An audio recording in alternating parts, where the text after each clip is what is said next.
जय हिंद प्रिय साथियों, जय हिंद। तो मैं मनु मौर्य आपका स्वागत करता हूँ मैं यूट्यूब चैनल में। जय साथी, आज हम बात करेंगे तानाशाही। तानाशाही क्या है? आज के बाद दूसरा बात करेंगे सामान्यता अधिकार। तो सबसे पहले हम बात करेंगे तानाशाही। तानाशाही क्या है, किसे कहते हैं, तानाशाही पर चर्चा करेंगे। चलिए चलते हैं। तानाशाही, तानाशाही आप समझिए, तानाशाही कहते किसे हम?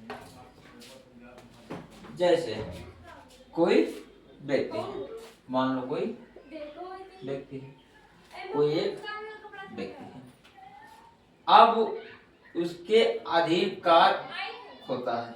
यदि कहने का मतलब कोई व्यक्ति है और उसके अधीन हर कार्य तरह तरह का कार्य होता है। ये कोई व्यक्ति है और उसके अधीन तरह तरह का कार्य होता है। जैसे समझिए, यहाँ पे कोई कार्य हो रहा है, यहाँ भी कोई कार्य हो रहा है, यहाँ भी कोई कार्य है, यहाँ भी कोई कार्य हो रहा है। व्यक्ति, कार्य करवाने वाला व्यक्ति एक ही है, यानी मुख्य तानाशाही एक ही है। तो कार्य उसके अधीन जो कर रहे हैं वो तानाशाही नहीं है, यानी उसके अंडर में, उसके नीचे कार्य कर रहे हैं। यानी जो लोग यहाँ पे कार्य कर रहे हैं वो तानाशाही के अंदर, यानी अंडर में कार्य कर रहे हैं। जो तानाशाही उसके अंडर में कार्य कर रहे हैं। ठीक है। अब तानाशाही जैसा जैसा हुक्म करेगा, यानी जो तानाशाही होगा जैसा जैसा आदेश करेगा, उसके आदेश अनुसार कार्य किया जाएगा।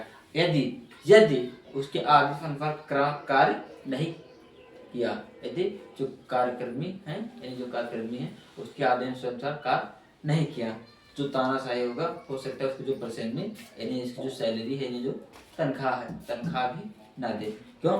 क्योंकि तानाशाही है, वो अपने मन मुताबिक कार्य कराएगा, वो अपने मन मुताबिक कार्य कराएगा। यदि उसे कार्य पसंद होगा तो आपको अच्छा पैसा भी देगा, और प्लस हो सकता है आपको कुछ प्लस भी कुछ पैसा दे दे।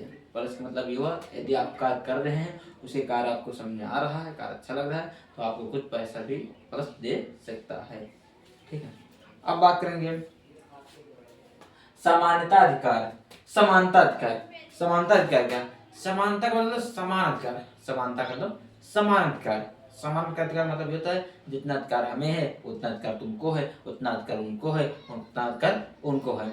अब ये अधिकार होता कैसे? जैसे समझिए, हमको पढ़ने का अधिकार है, आपको भी पढ़ने का अधिकार है, उनको भी पढ़ने का अधिकार है, उनको भी पढ़ने का अधिकार है, यानी सबको पढ़ने का अधिकार है। हमें रोड पे चलने का अधिकार है, तो सबको है, तो हमको भी है, उनको भी है, उनको भी उनको है। हमें खेलने का अधिकार है, हाँ हमको भी है, तुमको भी है, तुमको भी है। ठीक है।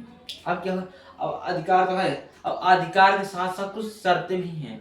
जैसे अधिकार के साथ साथ कुछ शर्तें भी रखी गई हैं, जिसके कारण व्यक्ति इसका दुरुपयोग ना कर पाए, जिसके कारण व्यक्ति इसका दुरुपयोग ना कर पाए। अब देखिए समझिए, जैसे आप मान लो रोड पर गाड़ी ड्राइव कर रहे हैं, अब आप मान लो आप रोड पर गाड़ी ड्राइव कर रहे हैं, ड्राइव करने के साथ साथ आपको गाड़ी का ड्राइविंग लाइसेंस होना चाहिए।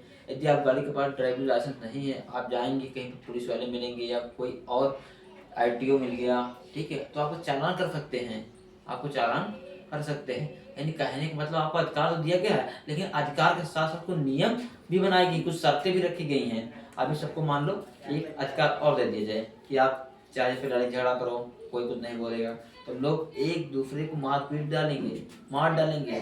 क्यों? क्यों?